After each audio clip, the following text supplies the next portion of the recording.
Welcome back to Spank Ranch Garage. It's another Sunday and it's another repair on this crappy old John Deere 450B. So a couple videos ago, we discovered that this right side steering clutch was filling up with transmission fluid and fouling up the clutch. And I did a temporary repair of, cleaning it in place, but I've been keeping an eye on it. And I put a plug back in here. We want to see how much it's actually accumulating to see how bad this actually is. But you can see up here, the whole bottom of the transmission's wet, the whole bottom of the steering clutch housing's wet, and it's been 2 months or whatever. This is a lot of work to fix this seal, so I want to make sure it's absolutely worth doing and it's absolutely required. Oh my god, you gotta be kidding me. Oh, that's a lot of oil. Yeah, we're getting into this, boys. God damn it. My hope was that it was just such a small leak that I could just leave the plugs out and run this thing for the rest of my life, but with that much oil leaking out, that is a concern to me. That's supposed to be totally dry, and that's not even the lower side plug. Apparently this is a plug too. Some of the viewers let me know about that. I wasn't even aware that there's probably way more oil in here than I was even aware of. So sounds like we're gonna be getting into this.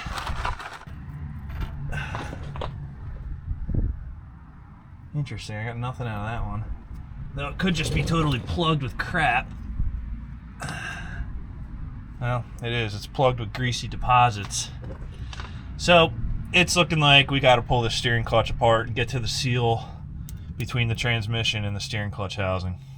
So I have really mixed feelings about this because some guys are like, just leave the plugs out, leave it drip on the ground, and just flush it with kerosene or E85 every year or whatever. And that is a path forward. But I'd feel better just knowing it's right. That is not going to get any better. And the amount of oil that just came out of there for only sitting 2 months is crazy. And to top it off, I've got the dozer up on 4x4s on this side, so the oil level isn't even wanting to go that way, and it's still going that way. So we got a pretty gross leak, and we're going to have to take care of it. And unfortunately, it's a pretty large job, requiring removal of the track, removal of the sprocket, removal of all of this. Now, I guess the blessing here is because I'm in the middle of all these other projects, I already have the 6-way valve taken out of this because I'm rebuilding that. I already have the hydraulic tank drained because I have the hydraulic pump off the front from when I had the engine out. So I guess there's no better time than now with the overlapping labor. We got to get this box off, probably get the fuel tank off, hopefully not the cage, but maybe. And then the biggest thing that I'm concerned about is getting this track off. It's an intimidating job. I've never done it before. People have varying mixed results with this. So I looked all along the track here, and this is the only pin that I can think of that resembles a master link. And it's got a little hole in it, but it also looks like someone's had a torch on this at some point or something.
And we are on a pretty good budget here, so anything I can save and not have to torch these bolts out is all win-win. I'll spend a little extra time working them free. Obviously, just torching them off would be the easy solution, but this little crap adds up. Oh.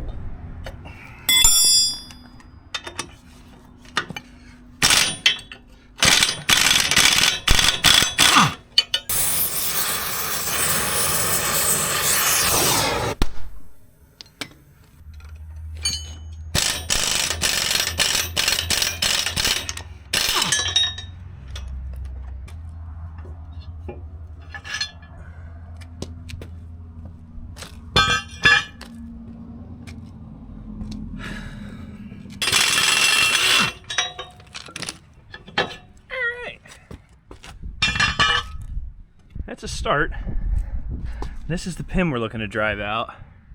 It's got a hole on this side too, so I'd say it's definitely the master pin, but what kind of press fit that thing retains, who knows. All right, so now I think it's best to collapse the track adjuster before I start working the pin. But the way I prefer to do it is when I have the blade on here, you can just put a 4x4 between the blade and the hydraulics and angle it, push this in. We don't have that option because the hydraulics are taken apart. So I'm gonna pull this out, pull this thing out, and then I think I'm gonna jam some 2x4s up in the sprocket and move the machine back, and that should tension the track and shove this thing inwards. But we gotta get this junk out of here first. I feel like there's some risk in this that I'll damage the seal in the adjuster, because if you look, this shaft here, if you look, this shaft, it ain't, I've seen worse, but it ain't good either. It's pretty pitted, so I did my best to clean it up a little. So as we compress this, you're gonna be running a seal over that crappy shaft. So let's see how that goes. Grease coming out means it's moving a little, so it ain't seized.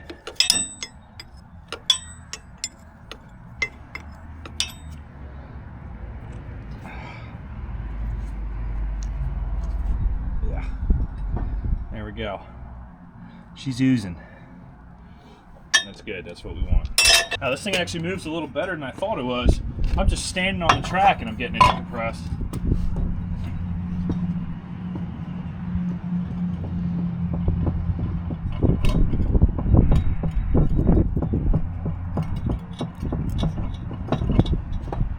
Is there grease coming out down there? Oh yeah. Oh yeah, baby.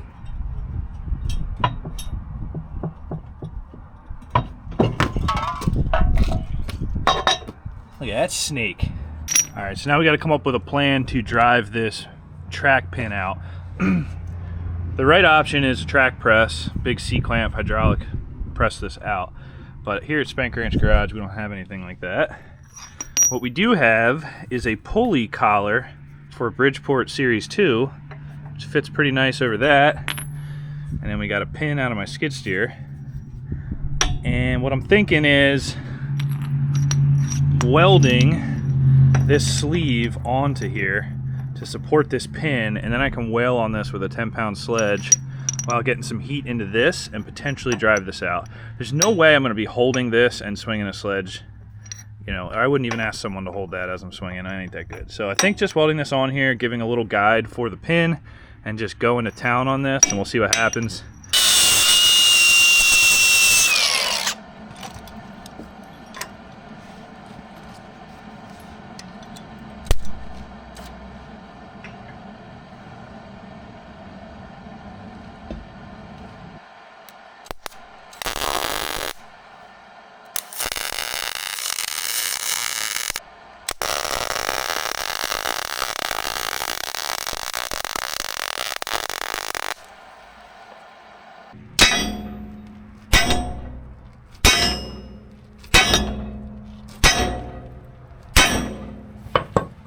All right. No movement thus far.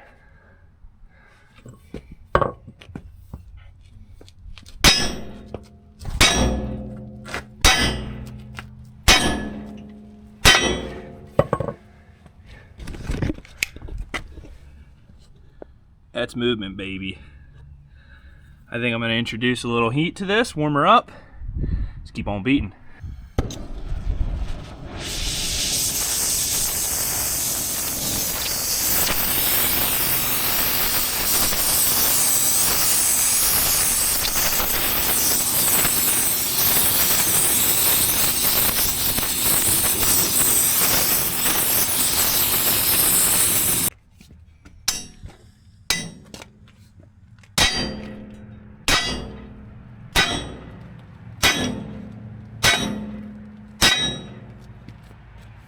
Did you see that? Are you kidding me, brother? Hell yeah. Now my pin is stuck in there, but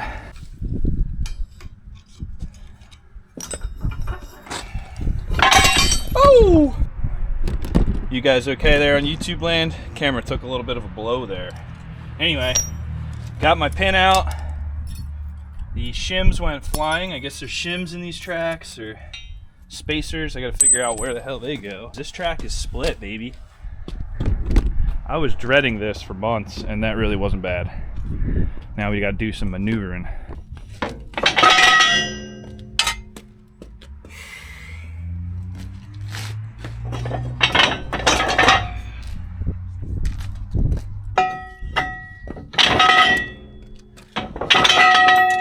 Alright, we're not going any further than that.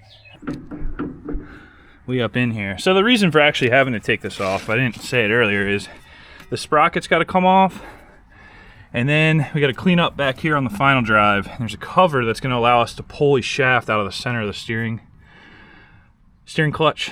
It's actually two shafts, one into the transmission, the spool area, and another one that comes through here to the final drive.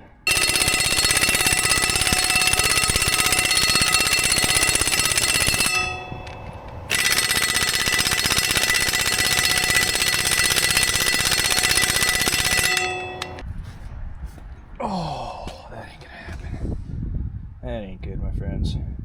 I don't have an 1 1/8" socket and 3/4 drive. So I got this half-inch breaker bar on here. It's about to most likely snap.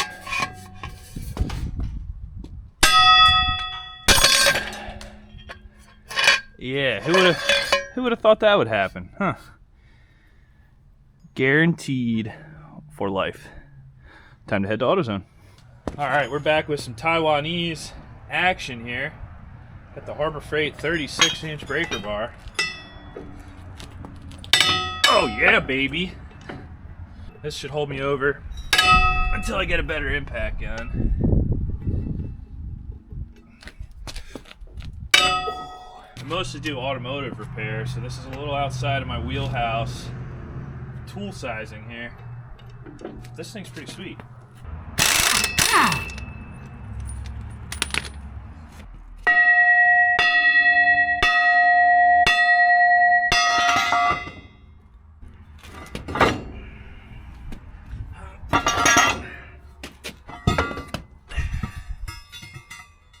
Right on. I believe that under this cover, this cover is actually the outer bearing for the pinion that drives the big gear in here for the final drive. This has to come off.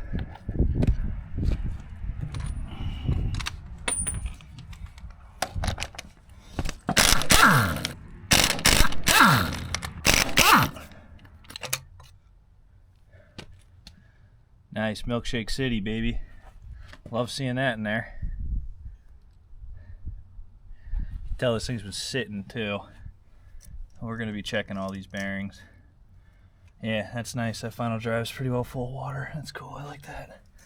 That's my preferred fluid.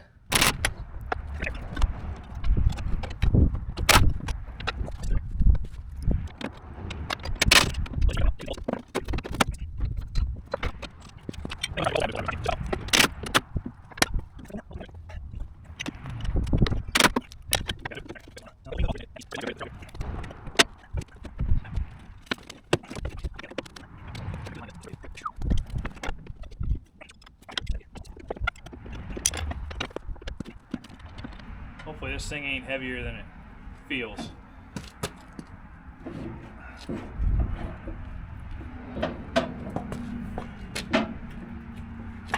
Oh, fuck. Whew. Yeah, a little heavier than I was hoping for, but it's off.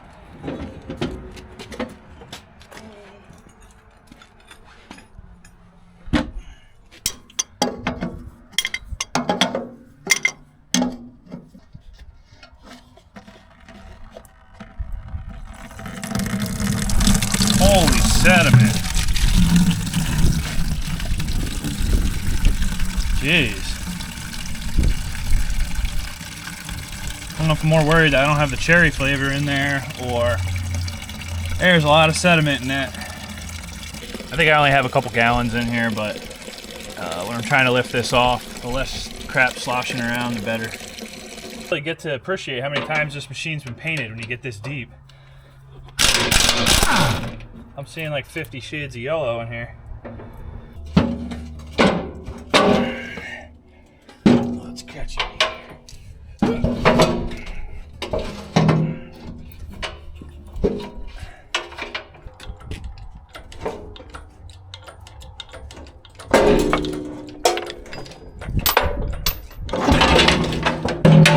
Take it easy.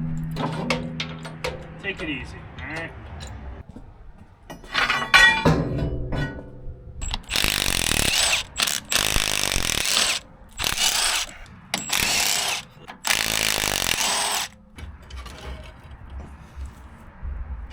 All right. This steering clutch and brake band assembly. Very exciting. What the hell happened in here? Let's see if I can get you in here with no sun glare. This is a pain in the butt with this sun. So you can see here we've got a lot of organic, non-GMO buildup. There's leaves. There's just crap everywhere in here. I can see that quill leaking down the inside there. I also see there's a spacer or a socket laying down there. Quite a bit of mud. You know, all this plant life. Like, was this thing underwater at some point? Maybe. You know, it looks like it's been submerged. Like, it looks like flood water, like when you see underneath a bridge and everything is caught there. Like, this is all dirt and leaves. So now it's time to start stripping this down. I got to pull the manual and see what I'm doing here. I don't know where to go from here. I know I had to pull this plug, and another thing to notice, look how the casting's broken above that plug. So somebody pried on that or broke it. That allows water to go right into the clutch, right on the back side of this here. Secondly, we had all these hydraulic leaks up on this valve here. Another source of oil getting in here. So this thing was just like killing itself in like 10 different ways. Overall though, the brake band looks pretty healthy. You know, let's see if you can see the throwout bearing action. It's not bad. Alright, you can see the bearing comes in a little bit. Everything functions in here. There's nothing terribly wrong other than this oil leak, and I'm hoping we can save these clutch plates too. Alright, I think I deserve a cold soda after that. I'm gonna head inside and stare at the service manual and figure out where to go from here.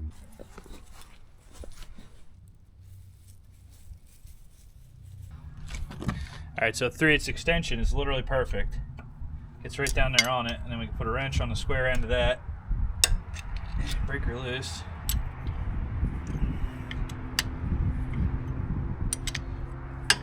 .7/16 bolt. American car stuff. I had to dig deep for this. Oh yeah, baby, there she comes.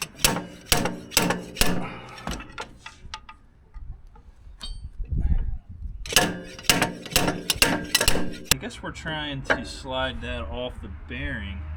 Maybe it's the bearing isn't coming off the shaft. That's got to be what's happening here.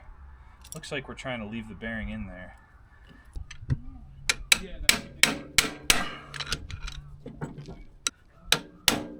Oh yeah! Nice. That's a pretty heavy duty piece of equipment there. This rust pitting, not my favorite thing to see, but we ain't gonna do nothing about that other than clean it up, polish it maybe. And then there's the bearing. That's what was holding us up. We're gonna inspect this real close, because this I wouldn't mind replacing while we're in here. Koyo, Japan.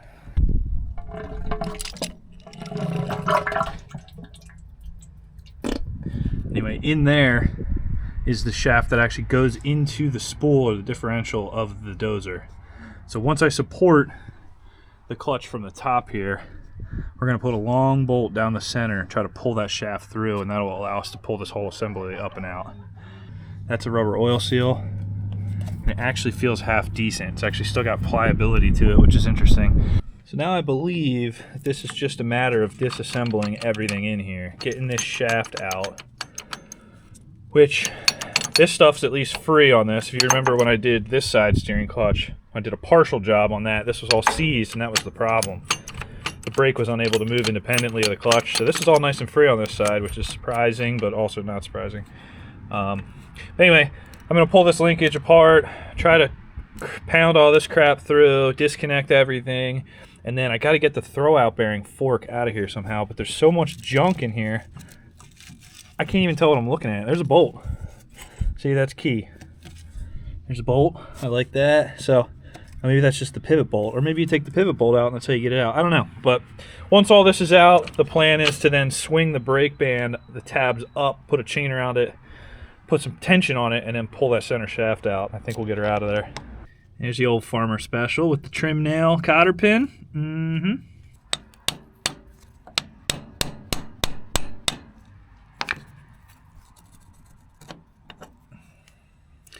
Getting this top shaft out is just key to success.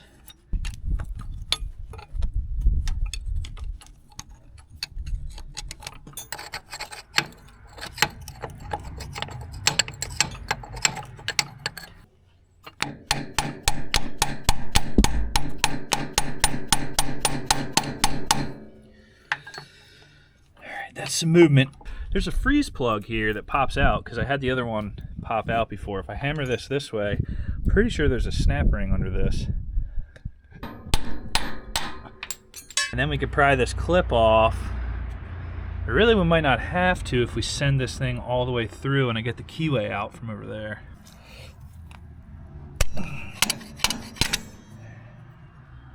Nice.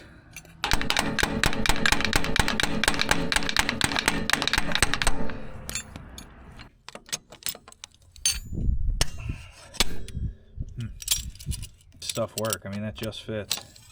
Just enough room if I am doing it right. I don't know if I'm doing it right, but I'm doing it. Alright. So with that done, now I should be able to run this shaft all the way out. Hell yeah, brother. So there's that thing. I'm gonna forget what way that goes, so we'll keep the video saved. And then this comes the rest of the way out. Excellent.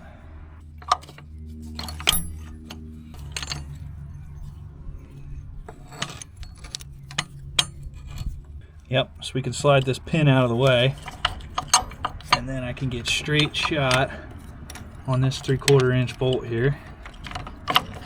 Alright, I see what's going on here. We don't need to take that out. There's a big ass plug right here. If we pull that, then we can get this lower pin out and disengage the band. That's what's got to happen. And then send this thing through somehow.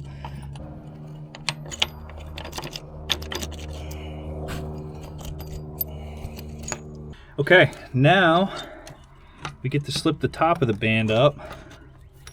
And the bottom is also unpinned. And now this piece can come out too. So we're looking pretty nice. Ah, then we can take that whole thing out. Maybe that is part of the game. I think we do have to take it out.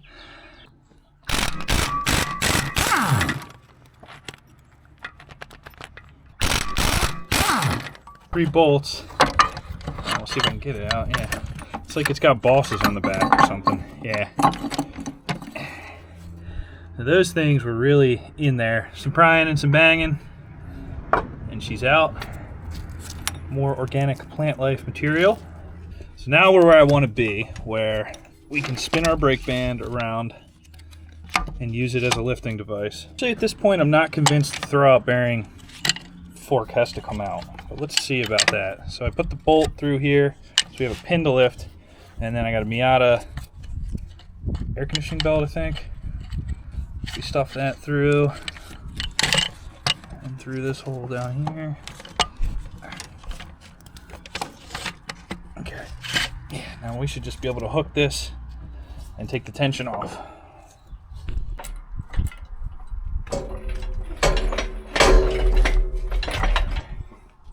So that should keep some tension on her for me. Now we got to get way down in there and try to pull this stub shaft out. Which got like a 6-inch bolt here.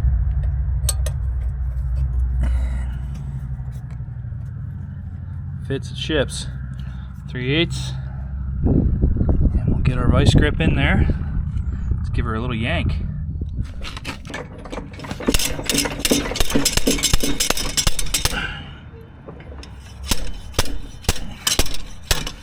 We've got action.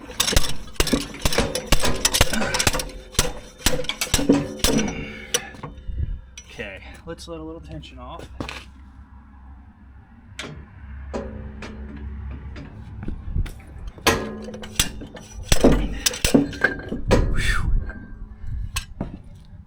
All right, that is the shaft from the spool to the driven side of the clutch. Try to lift this thing out, which I think there might be room to get around the throwout bearing, I hope. And oh, pops past her. This flag's gonna be in the way. Maybe once the clutch is up high enough, I can swing that flag out of the way, maybe. So way down yonder, there's this bolt, which goes through the throwout bearing thing into this fork. And I'm hoping that this is what stops that from twisting on this, and that this will let me twist it now, maybe. And maybe not. We gotta get this out of the way somehow. Okay. That's what we wanted. Okay, so now I've twisted that flag out of the way. We should have room to slip her out, and then we'll understand what the heck is going on in here and how to do it the right way. Because I have a feeling that's not the right way to do that, because it'd be very hard to do on install, but maybe it is. Oh, I didn't want that to come unhooked. Now I'm committed. Whoa.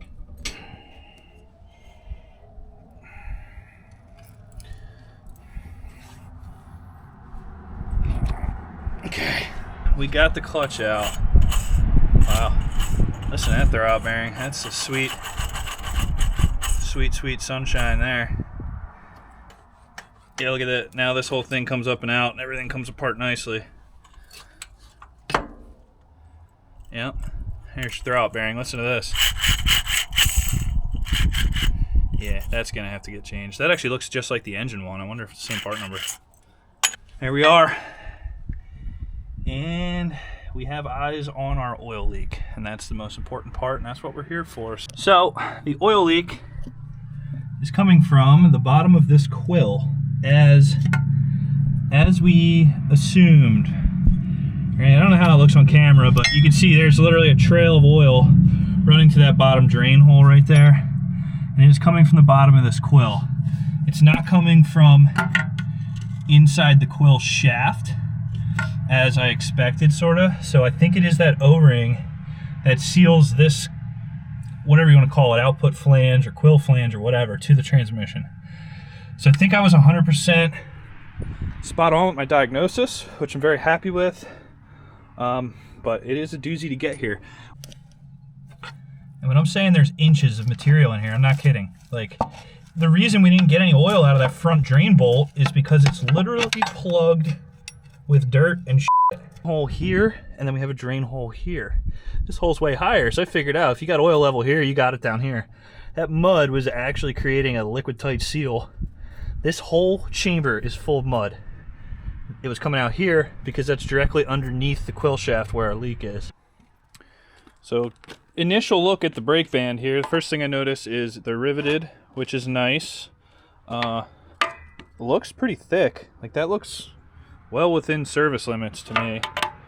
Looks good in here. It needs to be decontaminated. It's got oil film on it. A little scum here and there. But all in all, that's probably going to get reused. The clutches itself, you know, without taking it apart, it's hard to tell, but if we flip this thing over, you can see the back plate here. And this has the copper, what do they call it? The metal whatever discs. These aren't the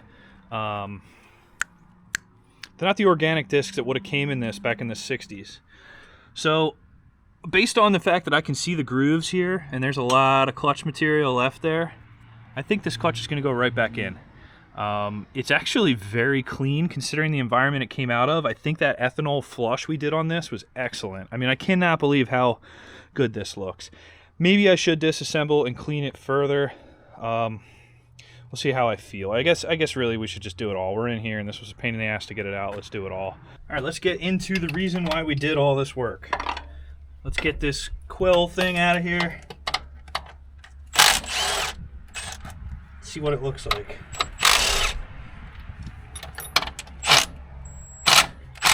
I believe this sets the preload for the actual like ring and pinion inside the rear of this thing. And to do so uses shims, which would mean that's why we have an O-ring, not just like a gasket, because it's variable thickness. Oh man, that's gonna be a little tricky to get to move maybe. Okay, it looks like they gave me puller bolts, or holes to put bolts in to pull it. That's nice. All right, so we actually have a interesting, you see how there is currently oil leaking out of that bottom bolt hole. If this is designed like I think it's gonna be, that proves that we have a bad O-ring there. Because oil should never get to those bolts if the O-ring is sealing to the inside of the trans as it should. Yeah, she's pouring pretty good. Let's see about that. Yep, moved a little bit.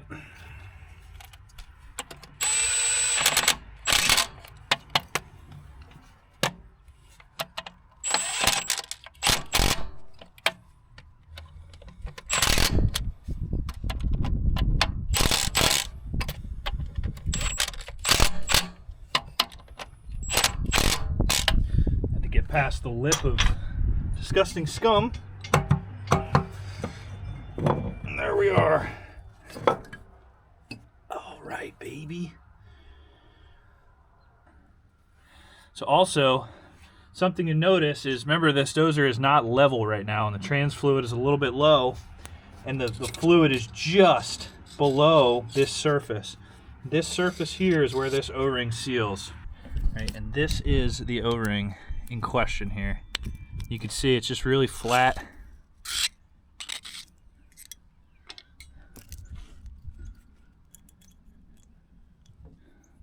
I believe this is supposed to be round and it is shaped like a triangle, but it is still pliable.